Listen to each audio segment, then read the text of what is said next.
¿Qué fue Guillermo Moreno en la administración económica kirchnerista? Mira, no voy a decir nada nuevo, sino te digo que fue un soldado que cumplía órdenes, pero las cumplía hasta las últimas consecuencias.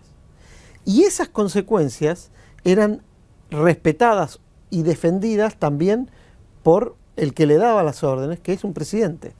O sea, Moreno cumplió siempre órdenes de los presidentes. Guillermo Moreno destruyó el INDEC como un instituto serio científico de mediciones, ¿no? Lo demolió, llevándolo a casos de violencia. Incluso ahí uno de los capítulos, el capítulo de la inflación del libro, lo iniciamos con cuando a nuestro amigo, a Gustavo Noriega, le mandan una patota de Nueva Chicago a la Feria del Libro, un domingo donde él presentaba su libro de cómo habían intervenido el INDEC. Bueno, acá Moreno le dicen, bueno, tenemos que exportar más, porque existían los mismos problemas que ahora, Argentina exportando poco.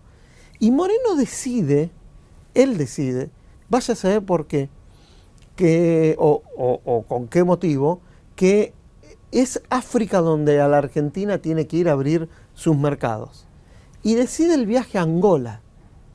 Y todo el aparato del gobierno defendiendo esa decisión de ir a vender productos argentinos a Angola. Y el viaje a Angola no fue conocido. El tema es cómo fue que se tomó esa decisión, se defendió y se llevó a cabo y se la defendió después. Para que te des una idea, Argentina antes de ese viaje a Angola exportaba por 800 millones de dólares a Angola. Hoy exporta por 100. ¿Cómo calificarías la decisión del cepo cambiario? Fue la peor decisión en la historia económica de la economía moderna después del corralito. Solamente porque las cosas salieron bastante bien antes, con decisiones correctas, quizá también el kirchnerismo tomó la mejor decisión económica de la economía moderna, que fue desendeudarse y sostener el desendeudamiento. Ahora, la peor, después del corralito, fue el cepo. De hecho, creo que se la puede calificar como el mariscal, el cepo, el mariscal inanimado de la derrota de las últimas elecciones. Definime a Axel Kicillof. Bueno, Axel Kicillof fue una gran desilusión incluso para los kirchneristas.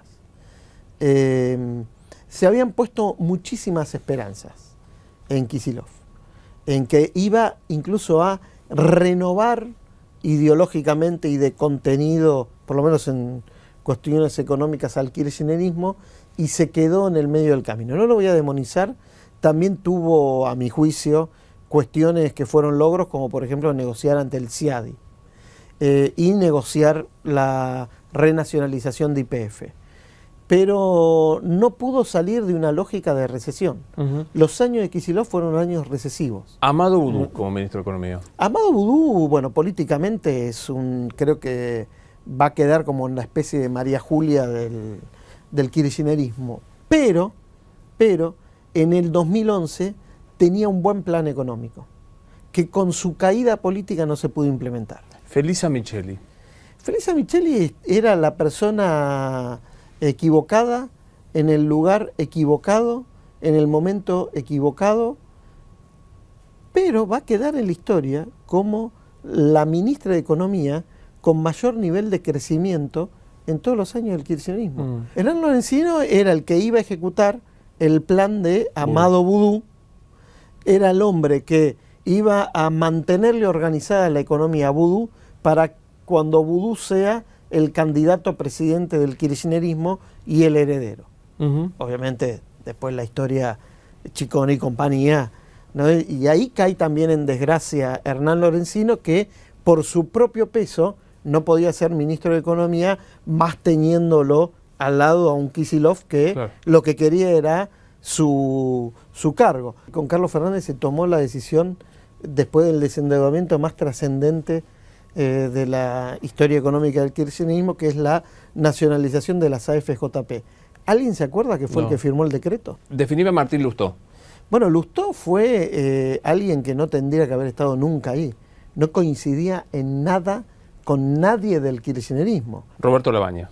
Que fue, obviamente, creo, el mejor ministro de Economía que tuvo el kirchnerismo, el que ayudó a Kirchner a tomar las dos decisiones más trascendentes, creo, y positivas en la historia económica de la democracia moderna, que es desendeudarse. El canje de deuda del 2005 fue, repito, la mejor decisión económica de Néstor Kirchner y quizá de toda la democracia,